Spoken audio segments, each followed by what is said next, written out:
नमस्कार, श्री स्वामी समर्थ। मी शर्मिला माझ्या या यूट्यूब चॅनेलमध्ये माझ्या सगळ्या गोड यूट्यूब फॅमिलीचं अगदी मनापासून स्वागत करते। आजचा दिवस तुम्हाला खूप छान सुखाचा, समाधानाचा आणि आनंदाचा जाओ। तुमच्या मनातील सगळ्या चांगल्या इच्छा स्वामी महाराज पूर्ण करो हीच महाराजांच्या चरणी प्रार्थना करते आणि आपल्या आजच्या या नवीन व्हिडिओला सुरुवात करते। सर्व मंगल मांगल्ये शिवे सर्वार्थ साधिके शरण्ये त्र्यंबके गौरी नारायणी नमोस्तुते।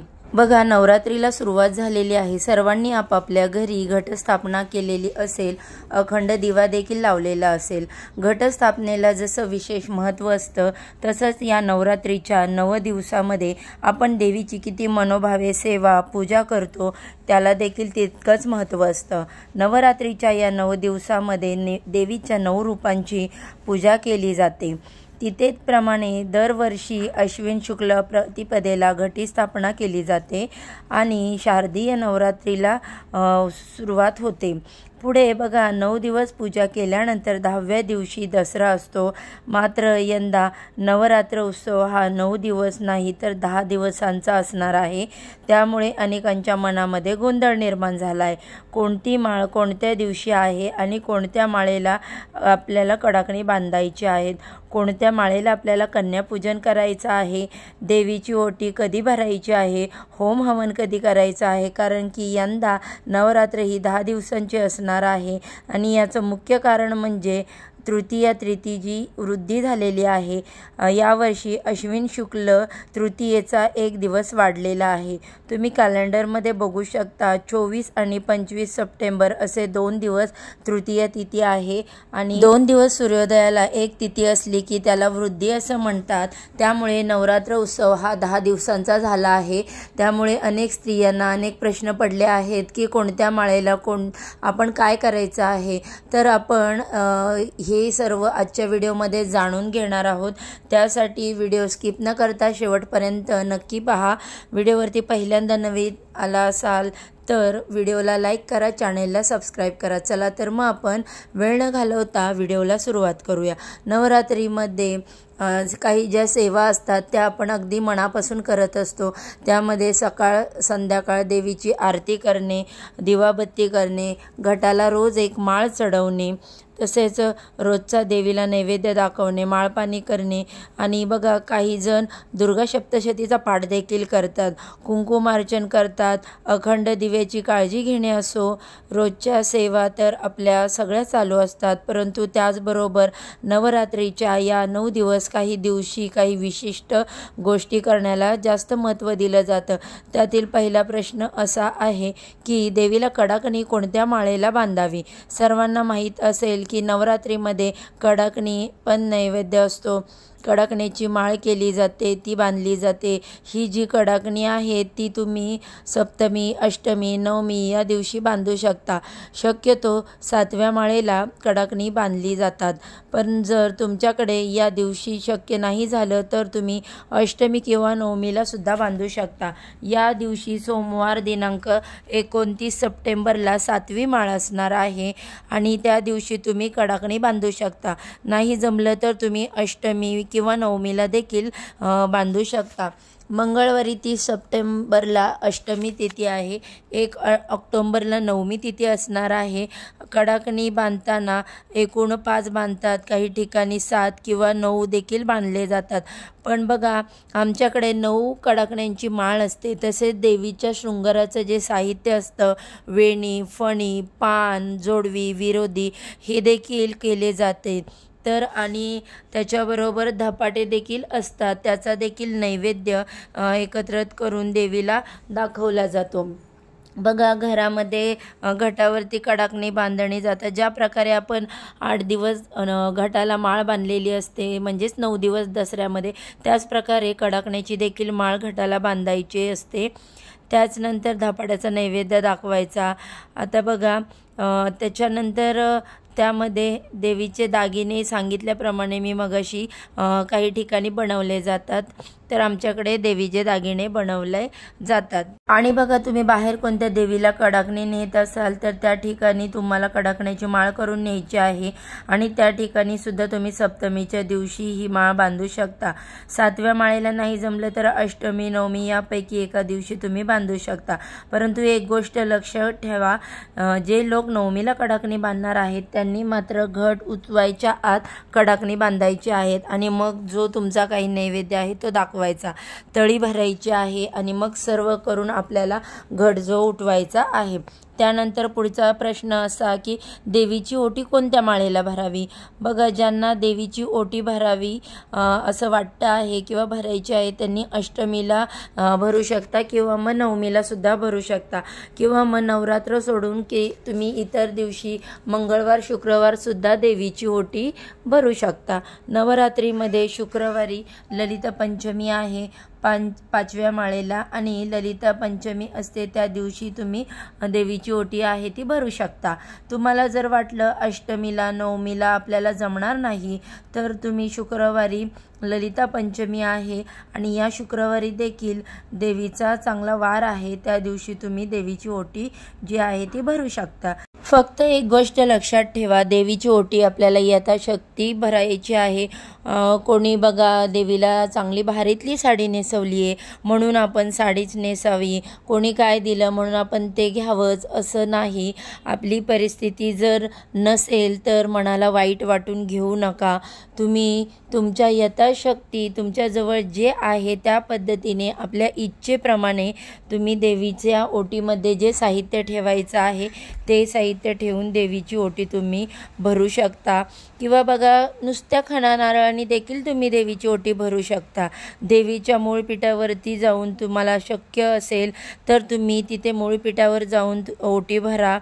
त्यानंतर बघा, आपल्या घराच्या जवळपास कुठे देवीची स्थापना केली असेल तर त्या ठिकाणी तुम्ही जाऊन देवीची ओटी भरू शकता किंवा तुमच्या गावातल्या मंदिरात जाऊन देवीची ओटी भरू शकता। बघा, किंवा तुम्हाला कुठेच जाणं बाहेर जर शक्य नाही झालं तर आपल्या घरामध्ये आपण जिथे देवीची घटस्थापना केलेली आहे तिथे आपण ही ओटी ठेवू शकतो। त्यानंतर बघा, हे जे साहित्य आहे, जी ओटी आहे ती आपण स्वतः देखील वापरू शकतो किंवा एखाद्या गरजू व्यक्तींना सुद्धा दान करू शकतो। अशा प्रकारे आपण देवीची ओटी अष्टमी, नवमीला भरायची आहे। त्यानंतरचा बघा, पुढचा प्रश्न असा आहे की कन्यापूजन जे आहे ते कधी करावं। नवरात्रीमध्ये अनेक जण कन्यापूजन करतात। कन्यांना साक्षात आपण देवीचंच रूप मानून त्यांची पूजा करत असतो, त्यांना खाऊ घालत असतो। मग त्यामध्ये कोणी भोजन देतं, कोणी गोडाधोडाचं काही देतं, कोणी खीर देतं। तुमच्या यथाशक्तीनुसार तुम्ही सगळं काही करू शकता। बघा, कोणतीही गोष्ट असो ती जर आपण मनोभावे केली तर त्याचं फळ आपल्याला नक्कीच मिळणार आहे। ज्यांना कन्यापूजन करायचं आहे त्यांनी अष्टमी, नवमीला करू शकतात। काही जण सप्तमीला सुद्धा करतात किंवा 8व्या, 9व्या माळेला तुम्ही कन्यापूजन करू शकतात। काही जण 7व्या माळेला करतात। पण तुम्हाला ह्या तिन्ही दिवशी जर शक्य नाही झालं कन्यापूजन करणं तर तुम्हाला वाटत असेल तर पुढे काही अडचणी येत बघा, त्याच्यामध्ये स्त्रियांचा मासिक धर्म हा असतोच, तर 9 दिवसांपैकी तुम्ही कोणत्याही एका दिवशी कन्यापूजन करू शकता। जर तुम्ही या 9 दिवसामध्ये काही कारणास्तव आपल्याकडून कन्यापूजन करण्याचं राहून गेलं तर त्यांनी कोजागिरी पौर्णिमेला सुद्धा कन्यापूजन करू शकता। त्यानंतरचा पुढचा प्रश्न असा आहे की देवीला पुरणपोळीचा नैवेद्य कधी दाखवायचा। तर बघा, घट उठवण्यापूर्वी आपल्याला पुरणपोळीचा नैवेद्य दाखवायचा असतो। आपली पूर्वापारपासून जी परंपरा चालत आलेली आहे तर त्या दिवशी आपण घट उठवायचे असतात। म्हणजे काही जण नवमीला घट उठवतात तर काही जण दसऱ्याला घट उठवतात। तर घट उठवायच्या दिवशी सकाळी आपल्याला पुरणपोळीचा नैवेद्य बनवायचा आणि नैवेद्य दाखवून मग आपल्याला घट उठवायचा आहे। बरेच जण आपल्या इथे बघा गारवा म्हणून दही भाताचा नैवेद्य खाली घटाच्या टाकतात। जसे पद्धतीने तुमच्या कुळाचार आहे किंवा तुमच्या घरची पद्धत आहे तसं तुम्ही करू शकता।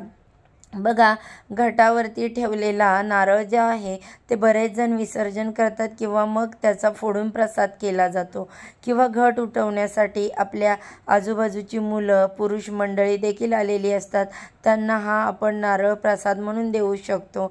काही जण दसऱ्याच्या दिवशी घट उठवतात, असं पण त्या दिवशी गोडधोड बनवत असतो. काही जण या दिवशी पुरणपोळी बनवतात, तर काही जण वेगळ्या गोडाचा नैवेद्य बनवतात. बघा, त्याचबरोबर नवरात्रीमध्ये ज्यावेळी आपला उपवास असतो, तर तो उपवास असतो उठता बसता, तर तो घट उठवताना आपल्याला करायचा असतो. त्या दिवशी देवीला लाल भोपळ्याचा देखील नैवेद्य दाखवला जातो. ज्यांच्याकडे जी पद्धत असेल ती करा. काही ठिकाणी ह्या पद्धत असतो, पण बघा, आमच्याकडे भोपळ्याचा नैवेद्य नसतो, आमच्याकडे फक्त पुरणपोळीचा नैवेद्य असतो. आणि बघा, देवीला अष्टमी आणि नवमी या दोन्ही दिवशी नैवेद्य दाखवायचा. आणि नवमीच्या दिवशी आपला जो शेवटचा उपवास असतो तो त्या दिवशी आपल्याला नैवेद्य दाखवायचा असतो. म्हणजेच अष्टमीला आपण जो उपवास धरतो तो नवमीला सोडायचा असतो. काही जण लाल भोपळा कापून त्याचे चौकोनी तुकडे घेऊन त्याचा नैवेद्य देवीला दाखवतात शिजवून घेऊन. ज्यांचा 9 दिवसाचा उपवास आहे त्यांनी देखील हा भोपळा खायचा असतो. बघा, शक्यतो अष्टमीच्या दिवशी हा भोपळा जो आहे तो कापतात आणि त्याचा नैवेद्य दाखवतात. तसेच या दिवशी देवीला बलिदानसुद्धा दिलं जातं. त्यावेळी कोहळा देखील कापतात. अष्टमीच्या दिवशी ज्या ठिकाणी देवीची स्थापना झालेली आहे त्या ठिकाणी होम हवन करतात आणि कोहळा देखील कापतात. अशा प्रकारे तुमच्या भागामध्ये पूर्वीपासून ज्या रूढी परंपरा आहेत त्यानुसार तुम्ही हे सर्व जे आहे ते करू शकता. तर बघा, आमच्याकडे उपवास जो आहे तो नवमीच्या दिवशी सोडला जातो. तुमच्याकडे जर अशी पद्धत असेल तर तुम्ही त्या दिवशी उपवास सोडू शकता. म्हणजेच बघा, 30 सप्टेंबर 2025 वार मंगळवार या दिवशी दुर्गाष्टमी आहे. ज्यांचा उठता बसता उपवास आहे त्यांनी 30 तारखेला उपवास धरायचा आहे आणि 1 तारखेला उपवास सोडायचा आहे. 30 सप्टेंबरला मंगळवारी उपवास करून बुधवारी आपल्याला महानवमीच्या दिवशी उपवास जो आहे तो सोडायचा आहे. आणि पारायणची जी पारणा करायची आहे आणि घट देखील या दिवशीच उठवायचे आहेत.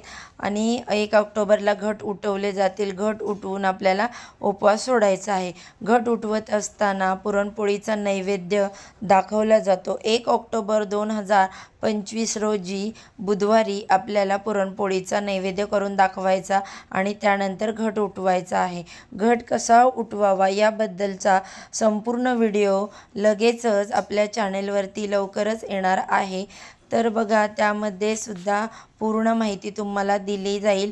आणि त्याची माहिती तुम्हाला हवी असेल तर अजून माझ्या चॅनलला सबस्क्राईब केलं नसेल तर नक्की सबस्क्राईब करा आणि बेल आयकॉनही क्लिक केला, म्हणजे जेव्हा पण व्हिडिओ आल्या की त्याचे नोटिफिकेशन लगेच तुमच्यापर्यंत पोचेल आणि तुम्ही तो व्हिडिओ मिस करणार नाही, तो व्हिडिओ चुकणार नाही.